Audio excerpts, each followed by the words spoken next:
pour cette conférence dans le cadre du Salon de la création et de la reprise d'entreprise 2020. Je remercie le Salon qui m'a proposé cette conférence et je remercie Sidonie Martinez du Rucher Créatif aussi, qui m'a demandé d'animer cette conférence. Alors la conférence initialement avait comme titre « Comprendre et mettre en œuvre son besoin d'entreprendre ». Et puis, curieusement, en faisant mes quelques slides de support, je me suis rendu compte que ça se transformait spontanément à comprendre et mettre en œuvre son changement de vie. J'ai remarqué ça ce matin et je me suis dit que ce n'était pas forcément plus mal parce que finalement, mon objectif dans le cadre de cette conférence, c'était vraiment de refocaliser le point de vue sur le porteur de projet et sur la vie du porteur de projet et sur l'impact que va avoir dans sa vie le fait de devenir entrepreneur.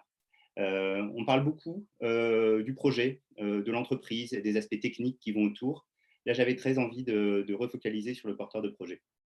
Je me présente très rapidement. Je m'appelle François Dupont-Métayer. J'accompagne des entreprises, essentiellement des startups technologiques, à des moments clés de leur évolution, c'est-à-dire en général entre la série A et la série B. Quand on a déjà une petite équipe, mais que rien n'est gagné encore, notamment l'adéquation du produit au marché. Et en tout état de cause, juste avant la levée de fonds suivante qui va permettre de grandir et devenir, on l'espère, une moyenne entreprise.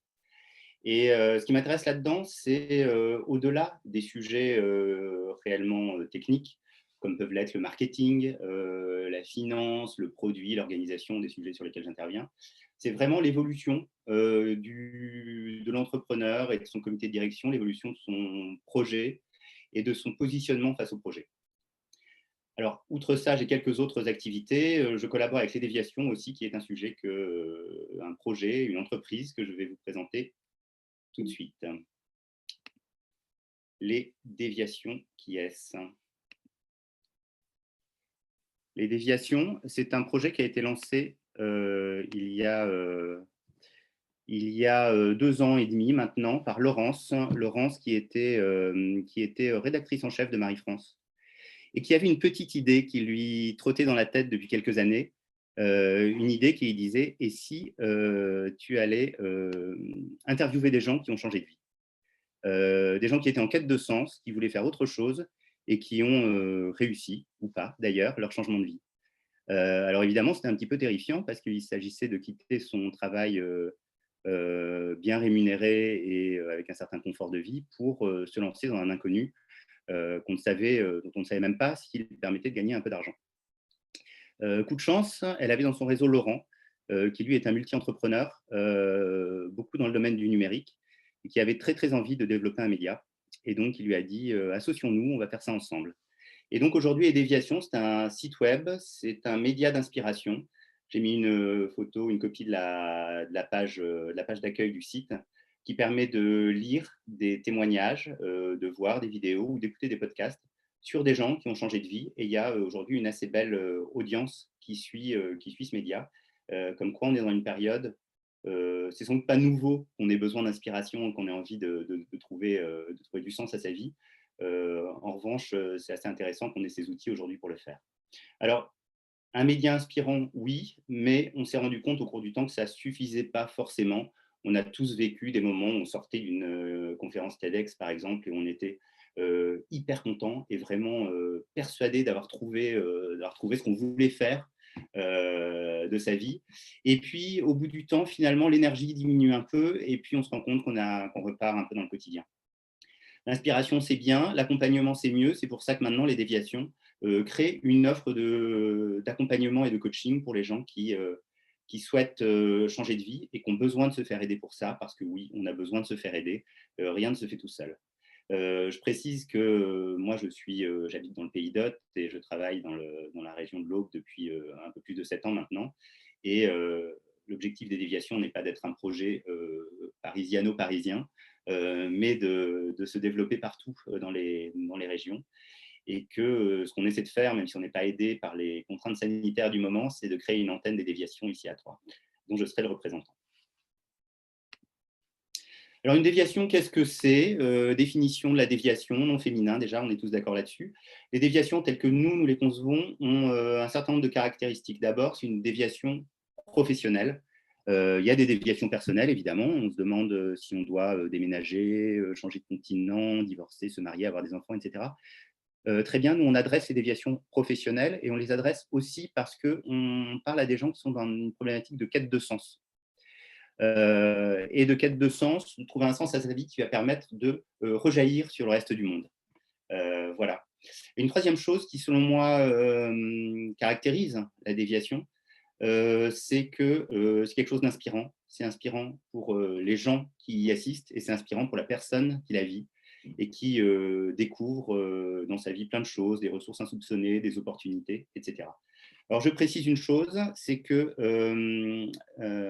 l'organisation de cette réunion, c'est entre 25 et 30 minutes de présentation et ensuite des questions-réponses. Vous avez un bouton qui s'appelle Q&R, donc les questions-réponses sur votre Zoom, qui permet de chatter en temps réel. Donc, je vais essayer de regarder ce que vous me dites dans le cadre de cette conférence et de répondre soit en temps réel si ça se présente, si l'occasion se présente, soit à la fin de cet exposé. Donc, n'hésitez pas. Une déviation, c'est avant tout un processus. Une déviation, ce n'est pas une décision de changer de vie. Et ensuite, on passe, comme par magie, vous le savez tous, d'une vie un petit peu morne à une vie absolument merveilleuse, où tout va bien, etc. Non, c'est un processus qui dure longtemps. C'est un chemin qui peut être assez long. Et comme tous les chemins, il est marqué par un certain nombre d'étapes. Alors, ce qui est intéressant, c'est qu'on se rend compte que les étapes de cette déviation sont un petit peu les mêmes quand même pour tout le monde. Et ça, c'est vraiment ce qu'on constate lors des entretiens qu'on fait avec nos déviateurs. La première étape de la déviation, de façon quasi systématique, et ça s'explique, c'est ça.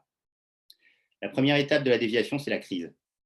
Et c'est normal. Alors une crise, c'est un grand mot. D'un autre côté, on est tous en crise depuis quelques mois et même depuis quelques années, si on y repense. La crise, c'est plus ou moins violent, c'est plus ou moins fort, ça vient nous abîmer plus ou moins. Ça peut commencer par un léger ennui, on n'est pas très bien dans son boulot, on aimerait bien un peu plus, on se sent sous-évalué, sous-estimé, en dessous de ce qu'on pourrait faire. Ça peut devenir quelque chose qui devient un vrai stress ou qui nous mange de l'énergie. Gabrielle, qui est une déviatrice qui a témoigné pour nous, travaillait au marketing chez L'Oréal et elle a décidé de devenir sage-femme et elle se rendait compte qu'en rentrant chez elle le soir, malgré son métier prestigieux, son bon salaire, sa jolie vie avec son bel appartement, son mari, ses enfants, en rentrant chez elle, elle n'avait plus d'énergie. Quand ses enfants renversaient une goutte de jus d'orange sur la table, elle se mettait en colère. Bref, c'était quelque chose qui lui mangeait de l'énergie et elle disait « je veux pas ça pour ma vie, je veux un travail qui me donne de l'énergie ». Et aujourd'hui, elle est devenue sage-femme et elle est beaucoup plus heureuse de ce qu'elle fait.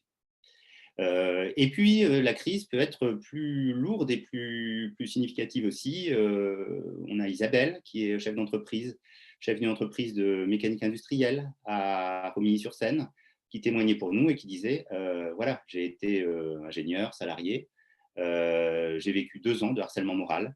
Je me suis dit à cette issue, plus jamais je n'aurai de patron. Et elle est devenue chef d'entreprise, elle a repris une entreprise à Romilly. Et puis évidemment, si on continue à ne pas écouter ces petits signaux qui nous disent attention, c'est pas ce qu'il te faut, ta vie, et ben on peut aller jusqu'au burn-out, jusqu'à la dépression. On a même eu malheureusement des cas de suicide les années passées, dont on a beaucoup parlé dans les journaux. Mais cette crise, effectivement, c'est douloureux. Effectivement, on ne la souhaite pas, mais c'est quelque chose qui nous apporte l'opportunité de regarder un peu en nous.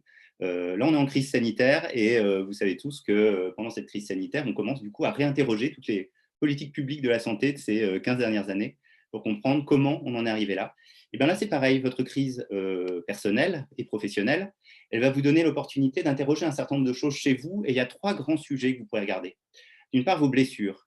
Si vous n'êtes pas bien, si la situation actuelle dans laquelle vous étiez ne vous convient pas, si vous avez certaines vulnérabilités, et ce sont les vôtres, on n'a pas tous les mêmes. Et vous constaterez que vos blessures professionnelles sont souvent des répliques de blessures que vous avez vécues dans votre prime enfance éventuellement. Donc c'est l'occasion d'interroger ça d'une façon historique, de revoir votre histoire, de relire votre histoire à la lueur de cette crise professionnelle. Ensuite, ça va montrer des désirs. S'il y a crise, s'il y a insatisfaction, c'est parce qu'il y a un écart entre ce que vous vivez aujourd'hui et ce que vous souhaiteriez vivre. Alors, dans le cas d'Isabelle, c'est facile. Elle a dit « je ne veux plus jamais avoir de patron ». Le complémentaire de cette insatisfaction, c'était « je vais être mon propre patron ». Donc, le désir d'entreprendre était très facile à voir. Si votre insatisfaction vient du fait que votre patron ne vous parle pas très bien et que vous n'aimez pas travailler en open space, ça va être plus difficile de créer le projet professionnel qui correspond. Mais néanmoins, cette insatisfaction, c'est l'occasion pour vous aussi de vous dire, voilà, je sais ce que je n'aime pas, qu'est-ce que j'aimerais? Et enfin, si vous en êtes là aujourd'hui avec une insatisfaction professionnelle qui vous amène, et je vous en félicite, c'est une très très bonne chose, à envisager de créer ou de reprendre une entreprise, c'est aussi probablement parce que vous avez été amené là par un certain nombre de déterminismes. Et ces déterminismes, ils sont scolaires. T'es bon élève, va plutôt faire des maths que des lettres. Ils sont familiaux. Ton père était avocat, ton grand-père était avocat, hors de question que tu deviennes boulanger. Et ils sont sociaux. Donc ça, la première étape de ce cheminement, de cette déviation, ça va consister à un peu d'introspection et revoir son histoire. C'est pas confortable, c'est pour ça que c'est pas mal d'être accompagné pour ça, mais c'est un peu une étape nécessaire avant de pouvoir faire émerger ensuite la partie plus créative qui amène à terme à aller au bout de soi-même. Alors, on ne sait pas trop ce que ça veut dire, je vous laisse chacun imaginer ce que c'est, aller au bout de soi-même pour vous. Mais il y a 3 grandes étapes pour ça. D'abord, construire sa vision. On parlait des désirs, de ce qu'on veut réellement faire. Il faut réussir à mettre des mots dessus, et plus que des mots, des images, des contextes, des choses éventuellement sensorielles, des sons, des couleurs, voilà. Essayer d'élaborer la construction d'une vision. Je reviendrai un peu là-dessus plus tard. Il y a un autre aspect qui, lui, est accueillir l'imprévu. Accueillir l'imprévu, c'est oser l'égarement, avoir un peu de lâcher prise. Quand on a construit une vision, on a tendance à l'internaliser, la faire sienne et à y tenir vraiment à toute la force de sa volonté. Et on sait bien que le monde, que l'environnement fera 10 000 choses pour que ça ne se passe pas comme prévu. Moi, j'avais vraiment une envie extrêmement forte de créer la première soirée de lancement du Club des déviations à Troyes au Rucher Créatif en septembre. Le monde en a décidé autrement, on s'adapte. Voilà, donc il faut savoir accepter que quand sa vision n'est pas possible, on doit faire preuve d'un peu de souplesse, d'un peu de lâcher prise pour revoir son projet, quitte à faire ce que font beaucoup de startups, c'est pivoter. Elles partent avec une idée de produit, de mission. Pour tout un ensemble de raisons, ça ne fonctionne pas. On peut complètement changer son projet et son produit pour que ça fonctionne et pour créer de la valeur. Et ensuite, il y a un troisième point, c'est traverser ses peurs, nécessairement.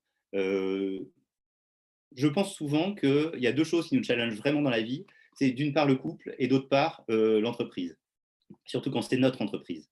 Et l'entreprise va vous amener à faire face à vos plus grandes peurs et à aller au-delà de vos limites. Alors, la peur, c'est une très bonne chose. La peur n'est pas votre ennemi, c'est notre ami, elle peut nous sauver la vie dans plein de cas. Je pense que quelqu'un qui n'aurait peur de rien aurait une espérance de vie vraiment très courte. Là, la peur, c'est quelque chose qui nous, moins qu'un blocage, il faut la voir comme une lumière, comme quelque chose qui met en lumière nos limites actuelles. Mais mettre en lumière nos limites actuelles, ça peut aussi vouloir dire, voilà, aujourd'hui, tu n'es pas capable d'aller au-delà de cette étape, mais tu peux aller un peu plus loin, à condition de le faire de façon relativement sécurisée. Sécurisé, c'est en prenant pas trop de risques à la fois, pas mettre tous ses œufs, tous ses investissements dans le même panier, en te faisant accompagner éventuellement, en te faisant coacher, et en le faisant de façon générale, d'une façon suffisamment sécurisée pour que tu puisses aller au-delà de ta zone, ce qu'on appelle parfois la zone de confort, au-delà de ta zone de confort actuelle, parce que finalement, c'est ça que la vie, et en particulier l'entreprise, nous amène à vivre, à faire de notre vie quotidienne, c'est d'aller dépasser nos limites. Donc les peurs, on peut les remercier pour ce qu'elles nous montrent, et on peut aussi se dire, ben voilà, je comprends qu'elles me montrent des limites, mais je sais aller plus loin. Alors, en ce qui concerne la manière dont on peut construire sa vision, il y a un outil qui est assez performant et dont on entend pas mal parler depuis quelques années. Il y a encore 10 ans, on n'en parlait pas, maintenant on en parle un peu partout. C'est lui. Donc vous avez tous compris que c'était un outil qui nous vient du Japon. Vous avez tous lu évidemment ce mot qui se lit Ikigai. Alors l'ikigai, c'est quoi? C'est un mélange de plusieurs choses. Il y a un peu de joie de vivre, il y a un peu de raison d'être, et il y a aussi un peu de ce qui vous fait vous lever le matin. Même des jours comme ça, quand en ce moment il fait un peu froid et que quand on ouvre les yeux le matin, on se rend compte qu'il fait encore nuit, et ben c'est l'ikigai qui va vous pousser à y aller, à trouver votre motivation et votre enthousiasme interne. L'ikigai, il est à l'intersection, on l'espère en tout cas, de 4 grands sujets. On a ce qu'on aime déjà. C'est pas une nouveauté. Si on ne fait pas ce qu'on aime dans la vie, on va avoir vraiment du mal à avancer et à créer un minimum de réussite, de satisfaction et de succès. Et le pire là-dedans, c'est pas tellement pour soi, c'est pour les autres qui auraient pu bénéficier de ce qu'on fait avec passion et qui n'en bénéficieront pas. Alors, aimer faire des choses, c'est bien. Encore faut-il être doué pour ça. Bon, moi, je chante relativement juste, mais si demain je décidais de devenir chanteur d'opéra, probablement, je n'aurais pas une vie professionnelle très réussie. Ce qui est intéressant dans ces deux sujets-là, ce qu'on aime et ce pourquoi on est doué, c'est que ça regroupe un peu ce qu'on appelle le flow, F-L-O-W, dans la psychologie positive. C'est ces moments où on est tellement dans la zone, les sportifs disent être dans la zone aussi, on est tellement dans ce pourquoi on est fait, dans ce qu'on aime et ce pourquoi on est doué, que tout se passe de façon extrêmement fluide, sans effort et avec un niveau de performance très élevé. Alors, je vous invite, si vous avez l'occasion, de revisiter des moments de flow que vous avez tous vécus dans vos vies personnelles ou professionnelles. C'était soit en prenant la parole lors d'un mariage, soit en faisant de la musique avec des amis, soit en invitant des gens chez vous et en voyant un repas qui se déroule à merveille, où tout le monde est heureux, tout le monde est content. Revoyez ces moments de flow et écrivez-le, parce que c'est des moments qui vous signalent très fort que vous êtes vraiment dans votre passion, à l'intersection de ce que vous aimez et de ce pourquoi vous êtes doué. Alors évidemment, il y a deux autres sujets. Ce pourquoi vous êtes payé. Peut-être qu'il y a des gens qui n'ont pas besoin de gagner leur vie, mais enfin, vous qui êtes entrepreneur potentiel ou créateur d'entreprise, vous savez bien que l'argent sera le nerf de la guerre. Évidemment, le rôle d'une entreprise n'est pas de gagner de l'argent, pas plus que votre rôle ou votre objectif dans la vie n'est de respirer.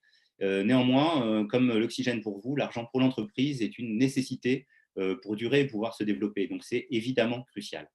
Et enfin, il y a un troisième point, ce dont le monde a besoin. C'est peut-être moins évident parce qu'on se dirait, ben, finalement, si je gagne bien ma vie, si j'aime ce que je fais, si je suis bon là-dedans, c'est super. Néanmoins, vous avez les 4 petits pétales pointus autour de l'ikigai qui vous montrent ce qui se passe si vous manque un des 4 sujets. Vous pouvez avoir un petit sentiment d'inutilité. Et ça, c'est dommage parce qu'au fond de nous, on a tous besoin de contribuer au monde et de le rendre meilleur qu'il n'est.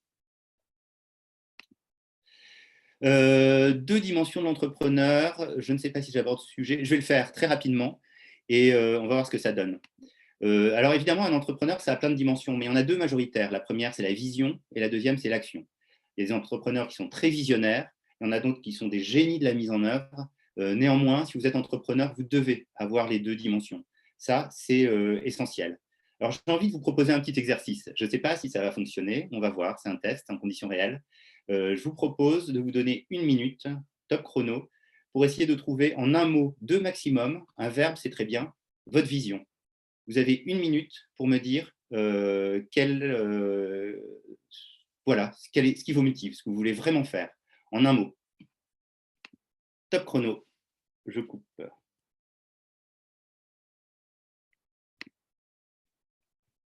Cela.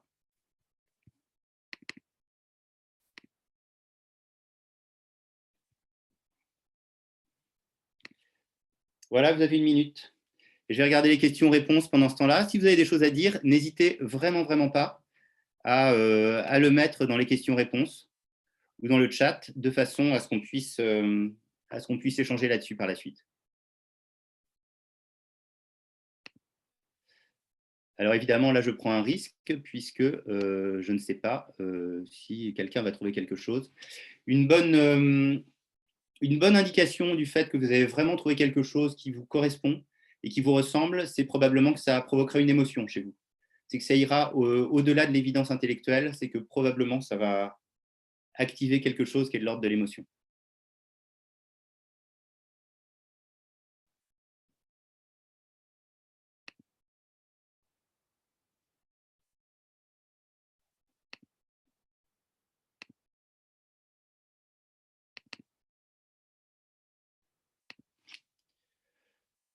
Et voilà, la minute est passée et je vous propose maintenant de refaire exactement la même chose pour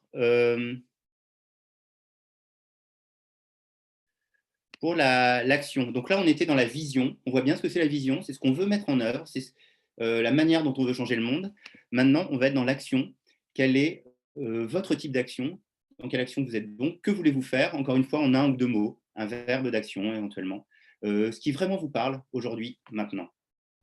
Je remets le chronomètre.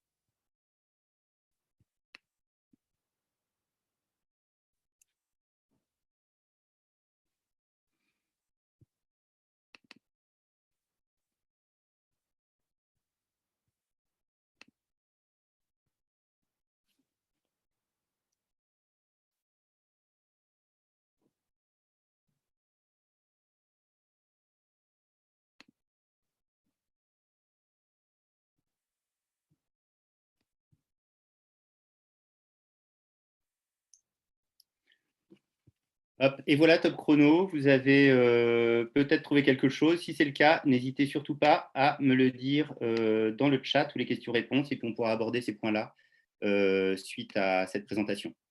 Je vais très rapidement aborder quelques mythes qui sont assez importants et qui peuvent limiter beaucoup ou freiner des entrepreneurs potentiels. Ce sont des vrais blocages.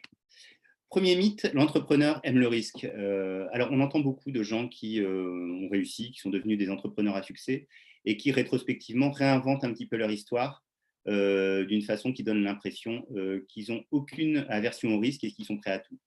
La réalité, c'est complètement faux, de même que les peurs. Si on n'a pas peur du risque, si on ne limite pas le risque, si on ne mitige pas le risque, on risque de se planter un certain nombre de fois avant de réussir. La réalité de l'entrepreneur, c'est qu'il essaie de contrôler le risque et que face à un niveau de risque donné, on va essayer de maximiser le gain associé. C'est l'inverse du banquier, si vous voulez, qui lui, face à un niveau de gain donné, essaie de minimiser le risque. Une autre idée, c'est que l'entrepreneur a une grande idée. Alors effectivement, a posteriori, on relit un peu son histoire et on peut se dire, dès le début, je voulais ça. Dès le début, Jeff Bezos voulait créer Amazon. Dès le début, Amazon tel qu'il est aujourd'hui. Dès le début, Steve Jobs voulait faire ce qu'il a fini par faire. Alors oui, il y a des idées en germe chez nous, mais on sait bien que même si on a une grande idée derrière la tête, jamais on ne pourra la mettre en œuvre dès le début. Donc en pratique, l'idée se développe au fur et à mesure, et plus que ça, elle peut changer au cours du temps en fonction d'un certain nombre de circonstances qui nous aident ou qui sont à l'inverse plutôt adverses. Un autre mythe, c'est que l'entrepreneur est expert en prévision. Alors ça, c'est très majoritairement faux dans la majorité des cas. C'est plutôt le contraire. L'entrepreneur va plutôt jouer contre les prévisions. Il va plutôt agir sur son environnement pour créer un avenir. Oui, un autre mythe, l'entrepreneur n'est pas une personne normale. Évidemment, si, l'entrepreneur est une personne normale. Plus que ça, l'entrepreneur, il n'y a pas un profil d'entrepreneur donné. On peut imaginer assez facilement l'entrepreneur comme quelqu'un de charismatique, ouvert, audacieux, etc. La réalité montre, les chiffres montrent que ce ne sont pas forcément ces profils-là qui réussissent le mieux d'ailleurs dans l'entreprise. Il y a autant de profils d'entrepreneurs que de personnes. Tout le monde peut le devenir et les entrepreneurs timides, les entrepreneurs qui doutent d'eux, les entrepreneurs qui n'aiment pas se mettre en avant, il y en a beaucoup et ce sont d'ailleurs pas ceux qui réussissent forcément le moins bien. Enfin, le dernier mythe, je pense que c'est une évidence, mais un entrepreneur peut avoir tendance à vouloir revisiter son succès en disant j'ai réussi tout seul. On sait bien que ce n'est pas vrai. Un entrepreneur lucide sait bien qu'il réussira toujours avec un petit coup de pouce du hasard, d'une part, et d'autre part, qu'il réussira toujours avec des parties prenantes qui se sont engagées. Jamais seul. Il y a un sujet que je voudrais partager avec vous, c'est l'effectuation. Alors, c'est le résultat des travaux d'une femme qui s'appelle Saras Sarasvati, qui a fait un doctorat en 2001 et qui a interviewé un certain nombre d'entrepreneurs qui avaient réussi, mais qui avaient réussi depuis suffisamment récemment pour qu'ils puissent témoigner de la manière dont ils avaient réussi. Et suite à ces questionnements, il y a un certain nombre de choses qui ont émergé et qui montrent que dans pour 2 tiers des entrepreneurs et dans 3 quarts des cas. Donc au total, ça fait dans la moitié des cas quand même. Ça ne se passait pas forcément comme ça. On a tendance à se dire naturellement, pour faire quelque chose de sa vie, il faut d'abord se donner des objectifs et ensuite on va en déduire des moyens qu'on va essayer de trouver et de mettre en œuvre pour atteindre les objectifs. Alors est-ce que c'est vrai? Eh bien, pas tant que ça, justement. C'est vrai dans une petite moitié des cas. Dans une autre moitié des cas, c'est la démarche effectuelle et non la démarche causale qui fonctionne. C'est-à-dire qu'on part de ses moyens et on en déduit des objectifs. Alors, les principes fondateurs de l'effectuation, de la démarche effectuelle, au contraire de la démarche causale, sont 4 ou 5 et sont illustrés d'une façon assez imagée. Un premier, c'est un tien vaut mieux que 2, tu l'auras. Ça veut dire quoi? Ça veut dire qu'on fait avec ce qu'on a. Il y a 3 choses qu'on a tous en tant qu'entrepreneurs et sur lesquelles il faut vraiment se baser. C'est une personnalité, qui on est. C'est des compétences, qu'est-ce qu'on connaît, et c'est un réseau, qui est-ce qu'on connaît. À partir de là, on peut commencer à créer un certain nombre de choses, et c'est vraiment de ça qu'il faut partir. Ça ramène un petit peu au côté, au mythe de l'entrepreneur qui n'est pas une personne normale. C'est faux. Chaque entrepreneur, avec ces 3 points, personnalité, compétences et réseau, peut développer quelque chose, et en partant de ces moyens-là. On a un exemple assez classique, c'est Freytag, une société qui fait des sacs, fondée par 2 cyclistes suisses qui avaient cette personnalité, ces compétences, cette connaissance des besoins des cyclistes, et ce réseau probablement d'amis cyclistes qui se disaient on veut des sacs étanches. Et ils avaient ce qu'ils avaient sous la main, je ne sais pas pourquoi ils avaient ça sous la main, mais ils l'avaient sous la main, c'était de la bâche étanche de camion et des ceintures de sécurité. Ils ont commencé à faire leur premier sac de cette façon-là, et aujourd'hui, ils ont une entreprise qui crée des sacs outdoor tout temps étanches. Un autre point, une autre manière de raisonner, ça rejoint un petit peu ce côté risque, c'est la perte acceptable. Raisonnons en perte acceptable. Plutôt que de se dire j'ai un objectif, je vais y mettre des moyens et je vais perdre ce que je vais perdre et je ne sais pas ce que c'est, on va se dire je m'autorise pour commencer à avancer concrètement cette entreprise et ce projet que je mets en œuvre, un certain niveau de perte. Un exemple classique, c'est U-Haul, une grosse entreprise américaine de location de matériel pour les déménagements. Camions, remorques, zones de stockage, etc. Ça a commencé par un couple qui voulait déménager aux États-Unis, changer d'État. Et donc, ils ont acheté 5 000 $, une remorque pour ce faire, et ils ont déménagé. Une fois arrivés chez eux, je crois que c'était en Californie, ils se sont dit qu'est-ce qu'on fait de cette remorque qui vaut 5 000 $? Ils se sont dit bon, voilà, on l'a achetée, on accepte éventuellement de la perdre, et ce qu'on va faire, c'est qu'on va commencer à la prêter à des amis, et puis finalement, de fil en aiguille, il y avait beaucoup de demandes, ils ont commencé à la louer, moyennant finance, et puis à s'appuyer sur un réseau qui était le réseau des stations-service locales pour louer ces remorques et donc en faire finalement des distributeurs pour eux. Et aujourd'hui, c'est devenu une grande entreprise, un des leaders de la location de remorques et de matériel pour le déménagement. Donc la perte acceptable.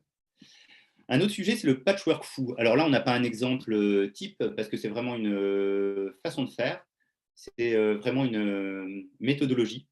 Ça consiste, comme dans un patchwork, à se dire voilà, j'ai besoin d'une couverture, je ne sais pas trop quelle taille elle va faire, je ne sais pas trop à quoi elle va ressembler à la fin, mais je vais prendre des morceaux de tissu, les coudre ensemble, et à la fin, j'arrive à ça. J'arrive à ce patchwork qui répond à un besoin.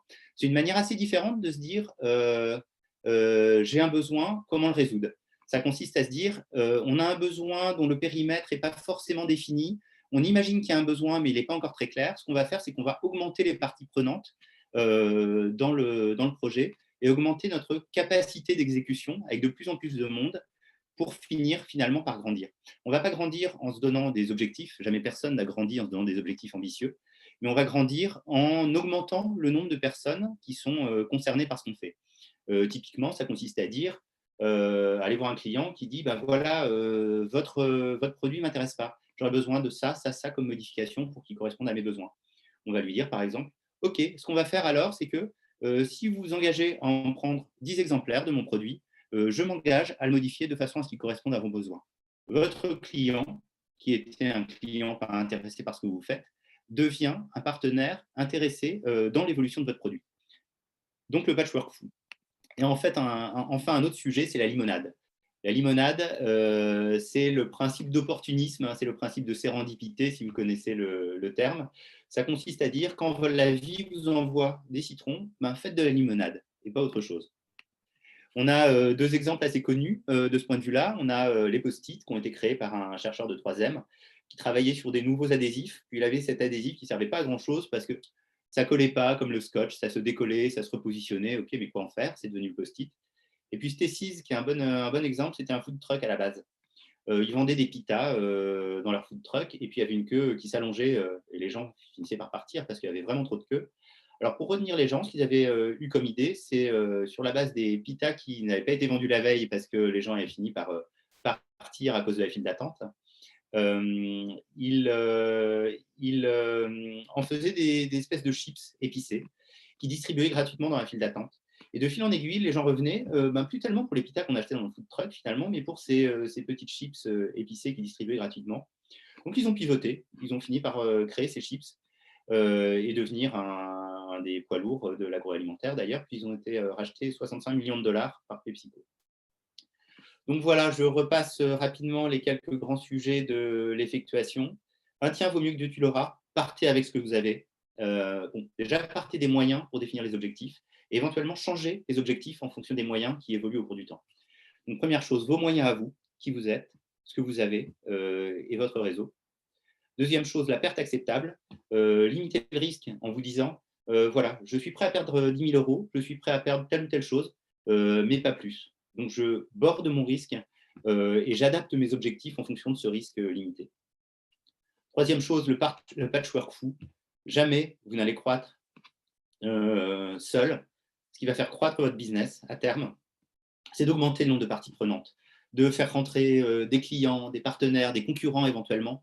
Faites grandir votre réseau et impliquez-les dans ce que vous faites. C'est comme ça que vous allez croître.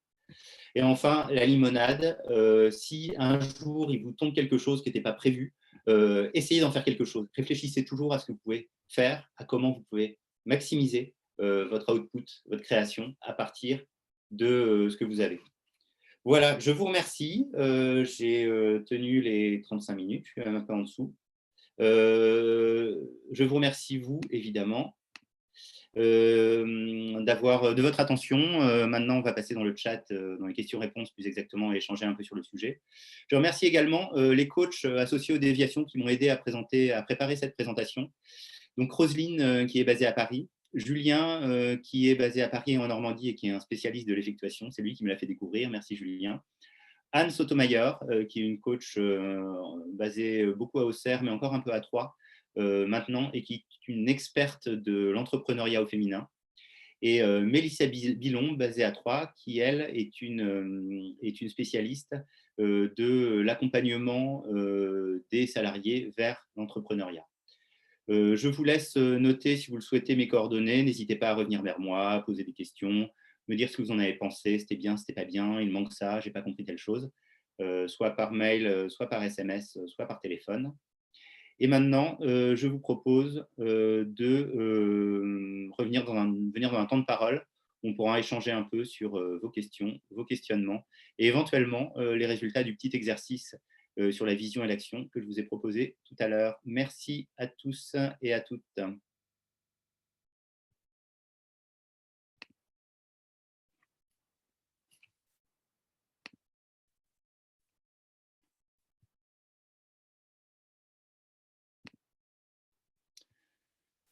Voilà.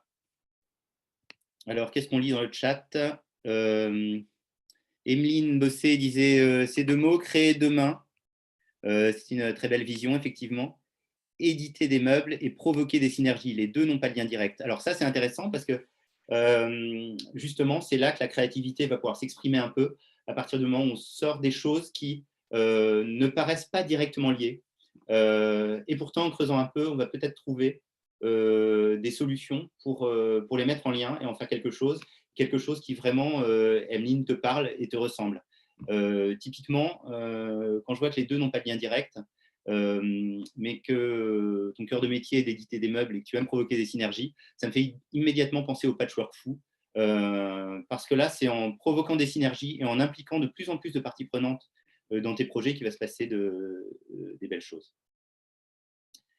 Merci à tous pour vos commentaires bienveillants. J'apprécie que que ça vous ait plu. Je reste encore à votre disposition si vous avez d'autres choses à dire ou à questionner, éventuellement parler de choses qui n'ont pas forcément de lien direct avec ce qu'on vient de se dire, mais qui vous passent par la tête. Et n'hésitez pas aussi, si vous voulez, à dire pourquoi vous avez voulu participer à cette conférence. Cette conférence dans le cadre du Salon de la création de la reprise d'entreprise. Vous avez peut-être des envies, vous avez peut-être des projets. Où en êtes-vous dans le cadre de votre projet professionnel d'intervention, de création, de reprise d'entreprise, et quels sont les différents points qui vous font réfléchir, qui vous bloquent aujourd'hui dans ce projet.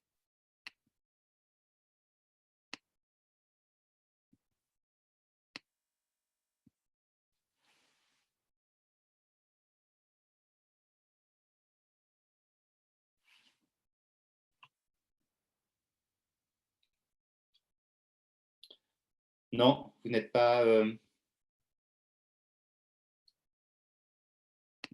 inspiré?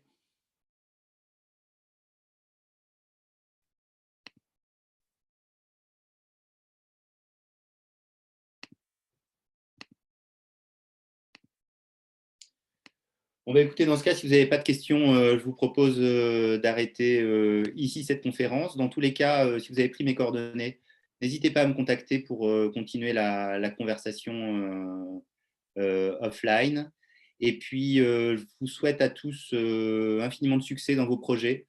Et n'hésitez pas à vous faire accompagner, pas forcément par des professionnels, mais vraiment à parler autour de vous et à vous ouvrir de vos projets et de vos envies, parce que c'est comme ça que les choses vont évoluer et que la magie va opérer. Merci à tous. Merci encore une fois au Rucher Créatif qui m'a proposé d'animer cette conférence. Merci au Salon de la création et de l'entrepreneuriat 2020 qui se termine dans quelques minutes, je crois. Merci aux Déviations qui m'accompagnent pour cette conférence.